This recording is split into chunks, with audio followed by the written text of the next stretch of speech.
Welcome to the weekly meeting of the Rotary Club of Jonesboro, four-time reigning Club of the Year. Let's call the meeting to order. And we have an inspirational moment. Do not go where the path may lead. Go instead where there is no path and leave a trail. Ralph Waldo Emerson. And then we've got our four-way test, we all know. And then we've got our vision. Together we see a world where people unite and take action to create lasting change across the globe in our communities and in ourselves. And then guest. If you're a guest, please let us know. But we're glad to have you and love to have you back. Good news. I'll go ahead and start that. We've got these. We received these this week. I'm surprised Brian didn't use the Club of the Year banner as his backdrop. So, but anyway, Brian received these from George Frey. When we get back in person, we'll have those displayed. Upcoming events, we still have the mask sale, face covering sale. So there's still a few of those available if anybody still is interested. And then the University Club still has their meals that they're selling through the end of this month. Lorie Tudor would educate us on issue 1. Lorie Harris Tudor was selected by the Arkansas Highway Commission to become director of the Arkansas Department of Transportation. Effective March 20th, 2020, Tudor began her 36-year career with the department in 1981 as a clerk typist. She resigned in 1995 to return to school and obtain her Bachelor of Science in Civil Engineering degree with the University of Memphis. She returned to the department in 1998 as a Civil Engineer 1 in the planning branch. She held various titles in planning, research, and program management, becoming Assistant Chief Engineer for Planning in 2011. In December 2014, she was named Deputy Director and Chief Operating Officer. She is a registered professional engineer. Tudor is the chairman of the American Association of State Highway and Transportation Officials Committee on Funding and Finance. She was inducted in the University of Arkansas Academy of Civil Engineering in 2018 and was the recipient of the Arkansas American Association of State Highway and Transportation Officials Alfred E. Johnson Achievement Award in 2019. Lorie, I'll turn it over to you. Do you have some slides that you need to share? I do. And before I share my screen, I just want to thank you for that kind introduction. I appreciate that, Gary, and thank all of you for allowing me to come here today and talk to you about issue 1. At the meeting or on the call, whatever you want to call it, I've got Brad Smithy with me here today. He's our District 10 engineer. He's our boots on the ground out there. So after my presentation, if there's any questions about specific projects, if I can't answer them, maybe Brad can. But anyway, thank you for having me here. This presentation is put together to educate you about issue 1, which is a proposed constitutional amendment that will appear on the November 3rd ballot in the general election. Issue 1 will ask voters to decide whether to continue collecting the half-cent sales tax that was voted into place in 2012 and is dedicated solely for state highway, county road, and city street improvements. In my presentation, I'll inform you about Arkansas's road funding challenges, the current half-cent sales tax, and the facts about issue 1 and what it'll mean to Arkansas roads. So let's get started. So for the last few decades, ARDOT has not had enough funding to keep up with the state highway system's needs or meet the public's expectations in many areas of the state. And so how did we get here? It's because our funding is primarily based on a flat tax applied to a gallon of motor fuel at the pump. As everyone knows, the goal of our nation is to reduce consumption of fossil fuels, which is very, very important. But since our revenues are tied to consumption, they have stayed stagnant over the years, even though Arkansans are driving more. This challenge is illustrated by this graph. The top line is for general revenue and the bottom line is for highway revenue. As you can see, highway revenue has stayed fairly flat while general revenue has grown significantly over the years. And along with flat revenues, the cost of highway construction has steadily increased. Back in 1998, we could overlay about 200 miles with $10 million. 20 years later, less than half of that could be accomplished. So to help to address these challenges, in 2012, Arkansas voters passed a 10-year half-cent sales tax to improve the state's highways, county roads, and streets. The revenue source this revenue source from the half-cent sales tax is scheduled to end in June 2023. For ARDOT, 70% of the revenue from this tax is dedicated to a set of state highway widening projects known as the Connecting Arkansas program. For counties and cities, 30% of this revenue is dedicated to fund their city streets and county roads. This is a map showing the progress ARDOT has made towards the Connecting Arkansas program projects that were promised in 2012. It is one of the largest highway construction programs ever undertaken by ARDOT. These 31 projects totaling 170 miles for $2.1 billion will be completed or under construction by the end of 2021, well in advance of June 2023. ARDOT is proud to say that we are well on the way to fulfilling the promises we made to voters in 2012. For more information about these projects, please visit our website at connectingarkansasprogram.com. So that brings us to today in Issue 1. A vote for Issue 1 will continue the collection of the current 1/2 cent sales tax that is set to expire in June of 2023. This revenue can only be used to improve and maintain our roads. There are no additional out-of-pocket expenses for Arkansans, and the services that these funds provide will continue. A vote against Issue 1 will allow the temporary tax to terminate on June 2023. The services that these funds support will end, and the amount of sales tax an average household pays will be reduced by $8 a month. So if Issue 1 passes, ARDOT has created the Renew Arkansas Highways program so that voters can know where their tax dollars will be spent. This is a 10-year construction plan that will provide $3 billion a year for pavement preservation that will improve 7,000 miles of non-interstate highways.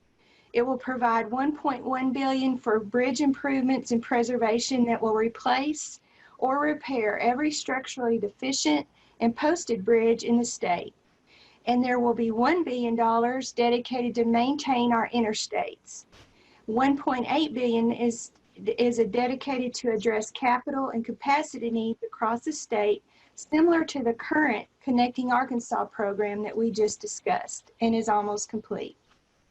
All of these improvements will enhance safety, but $500 million is dedicated for specific safety issues as they are identified. Okay, so this is a map. This map shows 10 years worth of work for pavement preservation and bridges. As you can see, every county will be touched in the next 10 years if Issue 1 passes. This map shows the second Connecting Arkansas program, or those capacity and capital projects I just mentioned. These are huge, major projects that will continue the progress we made in the first Connecting Arkansas program. These projects here are in the area of Jonesboro that I thought you might be interested in. We are looking at $50 million for some improvements just in the Jonesboro metropolitan area. We're looking at $180 million to start the progress towards future I-57 from Walnut Ridge to the Missouri state line, $100 million on 412 between Huntsville and Black Rock, and $30 million from Paragould to Marmaduke. So what happens if Issue 1 fails? In July of 2023, ARDOT cities and counties will see a 30% reduction in funding for roads and bridges. That would equate to $205 million for state highways, $44 million less for city streets, and $44 million less for county roads. ARDOT will not be able to accomplish the Renew Arkansas Highways program, and cities and counties will experience deep cuts to their road and bridge budgets. This shows what will happen in Craighead County, a loss of funding of $1 million per year and a loss of $1.5 million a year for the city of Jonesboro. So between now and the 2020 election, ARDOT will work to educate voters about Issue 1. A group of stakeholders that support roads will launch a campaign after Labor Day. Some key takeaways from this is that the amount that a family of average income pays for this half-cent sales tax is about $8 per month. This will not increase or decrease if Issue 1 passes. The tax does not apply to groceries and can only be used for road improvements. Now sit back and relax. Arkansas, where work ethic is passed down through generations and innovation is encouraged young, where companies can start small and become international businesses. Year after year, the state is growing, but its foundation, thousands of highway miles, is crumbling, making roads dangerous and in desperate need of repair. So working across the aisle with leaders across Arkansas, Governor Asa Hutchinson paved the way for a solution.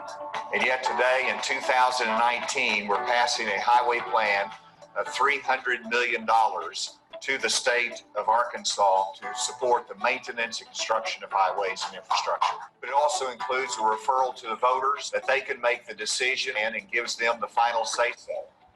Not only will this program create thousands of construction jobs, it's also set to generate billions of dollars in economic activity, helping people and products move efficiently and compete in the 21st century economy, all without raising taxes. Together, we can create more jobs, build better roads, and make a safer Arkansas for our growing population. And under this plan, all Arkansans benefit. Renew Arkansas highways. So in closing, the governor and the legislature have done their part, and the people will have the final say in November of 2020 this year. Now it's up to the citizens of Arkansas to decide if they want to continue their investment and progress in taking care of and improving their transportation system. Thank you for taking the time to learn more about Issue 1. And with that, I'll take any questions that you might have. How do we support you? Well, for one thing, if you could tell your friends, family, and coworkers about Issue 1 so that everyone is well educated. So far, we haven't had too much opposition come out, but if everyone's really educated on what Issue 1 is, I think that's the key to being successful in November. But to support us, you would just tell people about it. And we have a brochure that will help. We can send those out to your club so that it can be distributed, and you can hand those out if you want to. We put together a nice brochure that tells all about Issue 1 and what it'll mean to Arkansas. Thank you. Thank you. Hey, Lorie, there's a question in the chat. What has been the reaction to the EV registration fee, $100 for hybrid, $200 for BEV? What effect will the fee have on revenue? Okay, that additional revenue from that increase on registration fees is already in place. It was the first part of the governor's long-term funding plan, and it's already in place. And the reaction has been mixed. You know, if someone owns an electric or hybrid vehicle, they're not a fan, obviously, and they think it's an unfair tax. And this was all decided by a task force. The amount was decided by a task force put together by the legislature. And so if I would just suggest, if there are people or any of you on this call that feel that it is an unfair tax and that you don't agree with it, you need to contact your legislature, because like any law, it can be changed. It just takes the support of the General Assembly. How does this mesh with the 5-cent gallon tax on every gallon? And of course, hybrids pay an additional 100.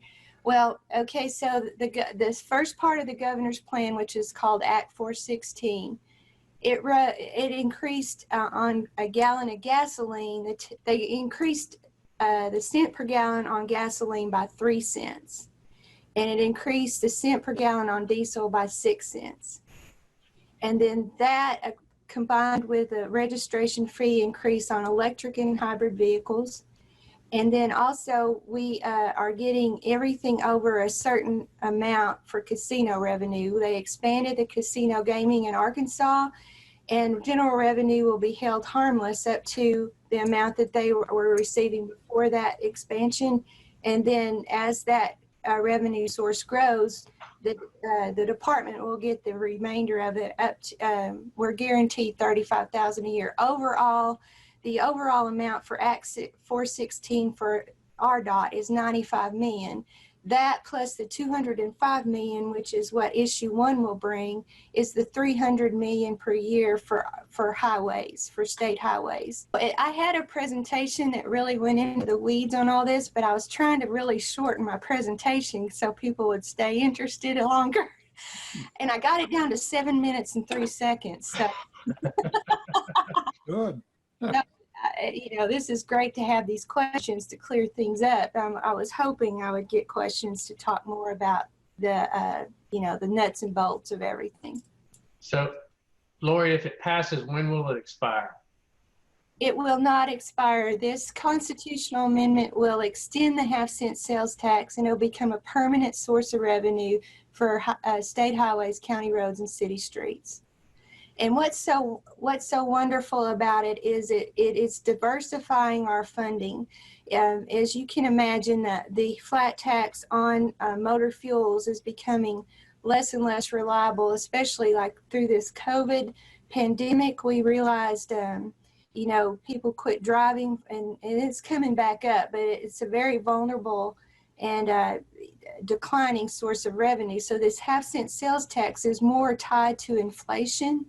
So that'll help us keep up. And it's going to be a big step towards helping us just keep up with inflation and keeping the roads maintained and improved and meeting the public's expectations. Well, we appreciate you being here today, Lorie, to educate us on that. And Brad, appreciate you joining in as well. Hey, Brad. And thanks for inviting us. And I do need to make note. Brian Riga noticed it. I missed him, I guess, if he was on earlier during the introduction of guests or welcoming of guests, is we have District Governor-elect James Arbuckle with us. So glad to have you along as well, James. So next week we will have a club assembly. So y'all get to hear me talk a little bit, but I'm gonna try to get through what I need to, and hopefully everybody can visit and we can talk about whatever y'all want to talk about after that. But I'm planning on presenting the club goals. We may have a few members speak about why they became a Rotarian and kind of give their story. Carrie mentioned this is very important economic development. I know what Lorie spoke about in the presentation is very important for the city and the county. I know we've heard a presentation before about that and kind of how that can impact us. So, and I guess, James, I'm going to ask you, I know since you're with us, before we close this out, if you had anything that you wanted to speak about. James Arbuckle. I really don't. I'm just glad to get to see. I'm trying to get familiar with your club and get familiar with your members. So I'm glad to have the opportunity to see the faces that I've been able to see and hear a good presentation. Thank you. Thank you. Thanks for joining us. You're welcome anytime. Thought for the day, the road to success is always under construction. Thanks for a great meeting. Thank you.